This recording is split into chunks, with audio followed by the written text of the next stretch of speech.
Hello everyone, today we have a story about my girlfriend told me she was pregnant, so I had arranged to move all her stuff out behind her back. I've known I wanted to be child-free since my early teens. My parents didn't oppose me, but they did say I could change my mind. Since I'm not an only child, they'll still get grandchildren. When I was 20, I got a vasectomy. When I was 22, I met my girlfriend. I've been open about wanting to be child-free from the very beginning. I remember telling her about my vasectomy, but to be honest, I think there was already alcohol involved. So I'm not sure if she remembers. We were dating for a year and a half when she moved in with me. I'm now 25. 2 weeks ago, I got home from work, and my girlfriend was standing in the living room smiling. She showed me the positive pregnancy test. Thinking it was a TikTok prank, I played along. When she didn't reveal it was a prank, I knew what had happened, but I continued playing along. That night, I got up at midnight and started sending emails. I took a week off work and emailed my best friends the details, telling them to pretend they knew nothing and be prepared. The next morning, I left for work as usual, but I didn't go to work. Carl, one of my friends, was waiting outside. He had a cap and a hoodie ready for me. The whole week, we followed Katie, and on day 3, she met up with her affair partner. We followed them to a motel, and then Carl followed him to his home. The guy was married with kids. We devised a plan. I convinced Katie to go to her parents' house to tell them the good news last Saturday.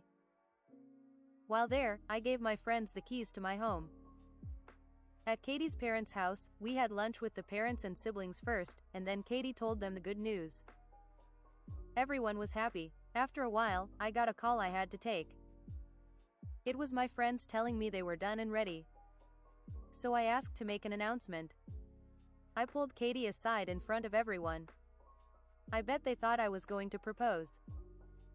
I started by telling how we met, how much she meant to me, and ended with, and that's why it hurt so much that you cheated on me and got pregnant by someone else. The room was silent. Katie looked shocked. She started telling me it wasn't a funny joke. I said I'm not joking. The moment you told me you were pregnant, I knew you cheated. I got a vasectomy 5 years ago, and I go to checkups every year. So if you're pregnant, you have cheated. At that moment, her phone rang. I told her to answer it. It was probably, you know, the real father of your baby. Probably wants to talk about you moving in. Not sure if his wife and kids are going to like that. What happened was that my friends had loaded up everything of Katie's in a U-Haul and brought it to App's home. When they called me, they were in front of his home for the final part.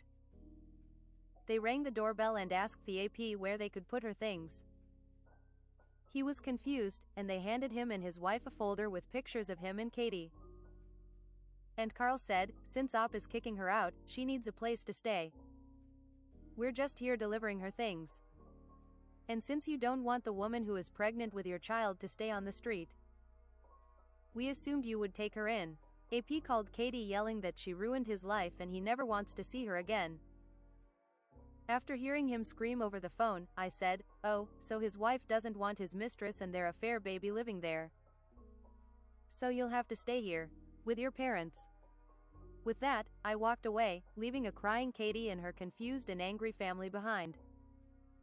My friends brought the U-Haul with her stuff to her parents' house after the AP refused to accept it. I went home where my sister was waiting for me. She knew everything. This was not part of my plan, but Carl knows me so well. I broke down and cried in my sister's arms. She stayed the weekend taking care of me, allowing me to grieve and process the betrayal. The following tell. My sister's husband had one, she later got pregnant and the child was her husband's. There was doubt because of the vasectomy. But he never went for his follow-up appointment to make sure the surgery worked. My daughter's father did the same damn shit to me, after he had his vasectomy and it did not work, and I had to prove him wrong. After he already told everyone I was dicking around and trying to humiliate me, my poor daughter looks just like him and his children from his first marriage, my poor baby girl.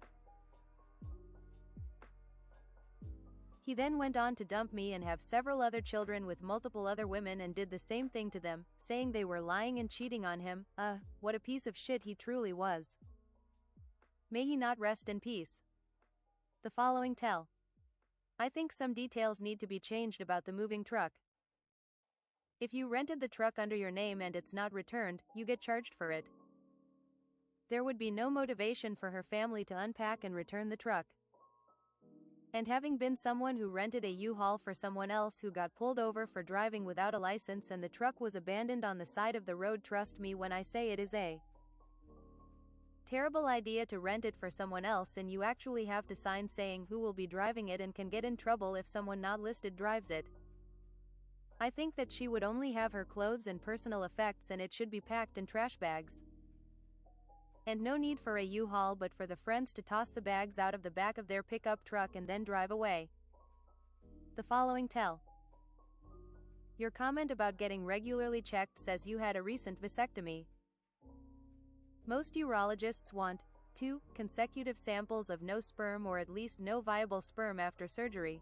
These follow-up visits are usually included in the price of the vasectomy, known in medical billing as a package. An appointment is usually scheduled 8 to 12 weeks after surgery, followed up with another appointment to confirm you are sterile. If you are still having regular checkups, then you still have sperm or viable sperm, meaning you were still capable of getting your girlfriend pregnant. Or maybe you never went to the follow-up appointments after the vasectomy and just assume you are sterile. You don't get regular checkups for a vasectomy like a yearly physical exam. Something seems to be left out here in my opinion. Thanks for watching, come back again.